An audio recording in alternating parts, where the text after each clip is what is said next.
Today, Jesus' followers are concerned when they hear that the one who has led them, the one who has loved them, will soon be leaving them. Why would Jesus abandon them, leaving them stranded, alone, unable to see and hear his living being? His disciples cry out, "We don't know where you're going. How can we know the way?" I can't help but hear the disciples saying, "We don't know where we're headed in this chaos, mixed up world. How can we possibly know the way that we're supposed to go?" And Jesus responds very simply, "I am the way and the truth and the life. I am the way and the truth and the life."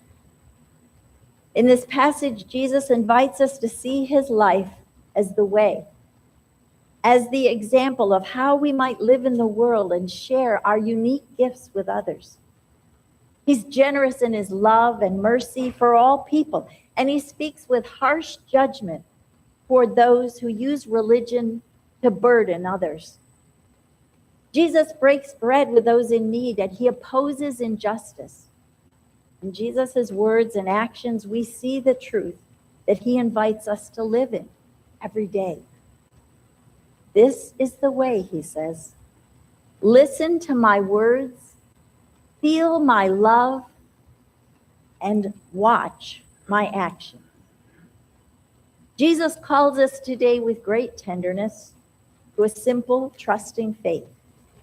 The faith of a child who has not yet experienced the pain of betrayal and fear. He invites us to believe that what he's accomplished in his life and death and resurrection offers our own lives meaning and hope. He enables us to confidently walk the path set before us, because the one who is the way and the truth and the life has made it safe for us. Last week, we talked about the Good Shepherd and how sheep need to have someone to lead them so they know it's safe for them to move forward.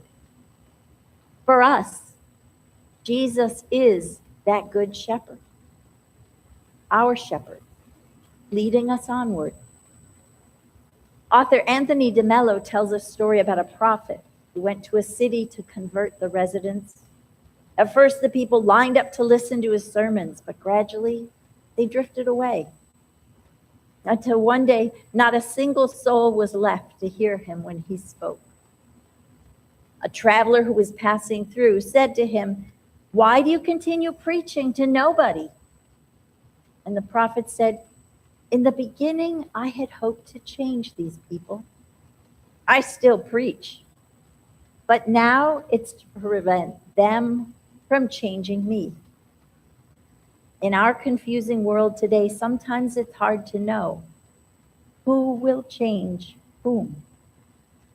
This gospel story depicts Jesus and his disciples grappling and struggling, just as we do, with the issue of trust. Trust in God, trust in ourselves, and trust in everybody around us. Tell me, do you really trust the person next to you that that person has washed their hands before touching the dishes on the table? Do you trust that car in front of you to use his or her blinker to indicate that they're going to make a turn or going to stop? It's a challenging thing to trust other people. Today, the disciples stand at the threshold of a new beginning, of uncharted adventures, and the most terrifying adventure of all, we know it. Change. That 6-letter word, change. After this, the disciples will share the last meal together with Jesus, and their lives will never be the same. Issues of trust loom heavily over their heads as they anxiously anticipate the unknowns in the future that lies ahead. And they hear Jesus allude to a place prepared just for them, a mansion with many rooms. This destination conjures up images of an enchanted estate, a huge dwelling where the opening of every door promises unimaginable gifts. Everyone comes to this reading with a different lens. Everybody hears this story differently. Some are like Thomas, the doubter, who misses the essence of the metaphor.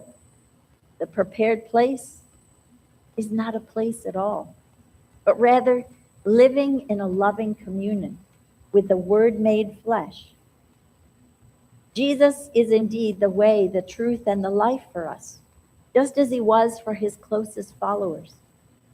Consequently, we acknowledge the threshold in our own lives, that place where we either move forward and learn to trust God for the next step, or we stand back, cowering in fear of the unknown.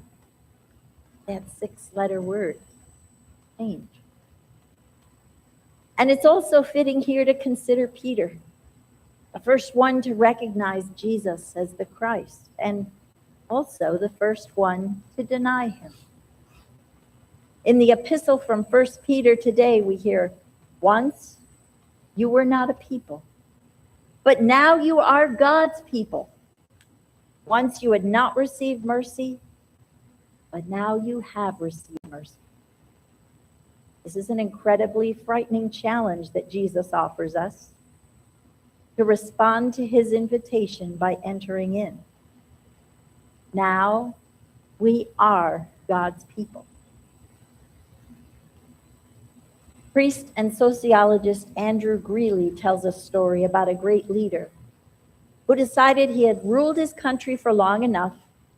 His son was old enough to succeed him, and the leader wanted to spend the rest of his time on earth in a monastery, reading and writing and praying and reflecting. He was tired of the world, of the burdens of office, and was resentful of the distractions he suffered in daily life. He called his family and friends together and told them that it was time he stepped down. He had ruled for many years and was growing rusty and stale on the job. It was time for new leadership, new blood, new ideas, a new vision. Everyone protested, but most of all his son, the young prince. He didn't want anything to do with it. He felt utterly inadequate to replace his father. The older leader understood this response and was deeply moved by it, but he said it was time, and his family and friends would now be on their own. He'd done his part in reorganizing the country and making it a peaceful and prosperous place, and now it was their turn to take over and stand up for all the things that he'd represented during his life. I'll always be with you, he said, and if you ever need help, I don't think you will, but if you do, I will return. But it's time for you to act like mature adults and lead in my name or without me. Jesus offers us that same message. It's time for us to become confident adult disciples. One way of seeing this gospel is that by virtue of Jesus' departure, we ourselves are the way, the truth, and the life.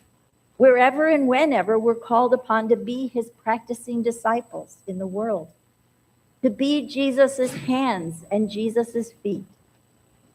As an ongoing expression of the incarnation, the God-made man, we are the embodiment of Jesus and ambassadors of the gospel in this world. This is why the mission statement of St. Paul's says, St. Paul's mission is to share the love of the Lord with everyone through meaningful worship and prayer, education for all ages, service to others, and supportive relationships within our church family and community.